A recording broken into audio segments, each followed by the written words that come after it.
কষ্ট দেয় তো বটেই, ওই সময়টা স্ট্রাগল ছিল, বাট ক্রিকেটের প্রতি যে ভালোবাসাটা।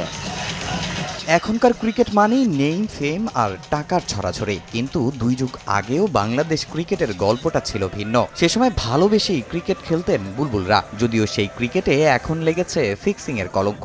দেশের ক্রিকেটেও এসব আলোচিত ঘটনা, যা কষ্ট দেয় বুলবুলদের।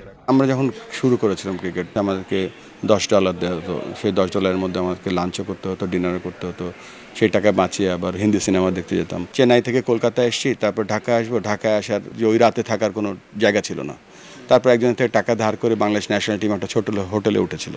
সো ওই সময়টা স্ট্রাগল ছিল, বাট ক্রিকেটের প্রতি যে ভালোবাসাটা, এখন যেখানে আছে ক্রিকেটটা, আমরা ওই সময় যে স্বপ্ন দেখতাম, স্বপ্ন থেকেও বেশি দূরে নিয়ে গেছে। মাঝখানে যেই আমাদের বেশ কিছু দুর্নাম হয়ে গেছে, সেগুলো সব ঝেড়ে দিয়ে আমরা যারা ভালো ভালো কাজ করেছিল, ক্রিকেটটা যেখানে যাওয়া উচিত সেই লক্ষ্যে আমরা এগিয়ে চলেছি। শুধু ক্রিকেটাররাই নন, বিপিএল বা ডিপিএল এর মতো লিগে আম্পায়ারদের ভুল সিদ্ধান্ত নিয়েও শোনা যায় কানাঘুষা। অনেকের মনে জাগে ফিক্সিং এর শঙ্কা। তবে আম্পায়ারদের নিয়ে এ ধরনের অভিযোগের বিষয়টি বিশ্বাস না করলেও আমিনুল ইসলামের হাতে এসেছে বেশ কিছু রিপোর্ট।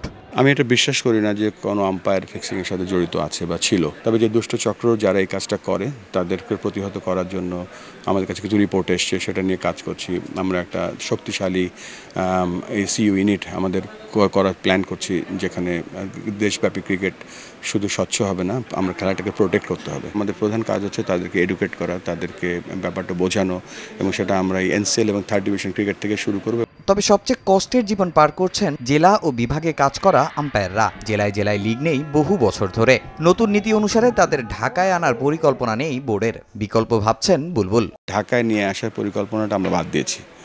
আমরা রিজিয়নে ঢাকার মতোই খেলা হবে, সেখানে তারা কাজ করবে। হয় অবশ্যই একটা জাতীয় প্যানেল হবে, সেই জাতীয় প্যানেলে তাদেরকে ডাকা হবে তাদের যোগ্যতা অনুযায়ী। নেক্সট লেভেলে নেওয়ার জন্য একটা গ্রেডিং লাগে। যেখানে ধরেন একটা আম্পায়ারকে কীভাবে আপনি বলেন যে এই আম্পায়ারটা বেশি ভালো, ওই আম্পায়ারটা আরেকটু বেশি ভালো, তার একটা গ্রেডিং দরকার হয়। তো সেই কাজগুলো সাইমন টফেলের আন্ডারে কাজ করা হবে। টুভার প্ল্যানের মধ্যে দেখেছি যে শুধুমাত্র তারা আম্পায়ার তৈরি করছে না, আম্পায়ার প্রশিক্ষক দেশেই তৈরি করছে। সাইমন টফেল 2 বছরের জন্য আসবে, তার পরবর্তীতে যেন আমাদের লোকাল টিউটররা দেশব্যাপী, যেখানে আমরা ডিসেন্ট্রালাইজ করছি, তো ডিসেন্ট্রালাইজ করার সময় তো আমাদের দেশব্যাপী quality umpire, quality coach, quality curator থাকতে হবে। তো সেই কাজগুলোর একটা বড় অংশ আমরা শুরু করে দিয়েছি।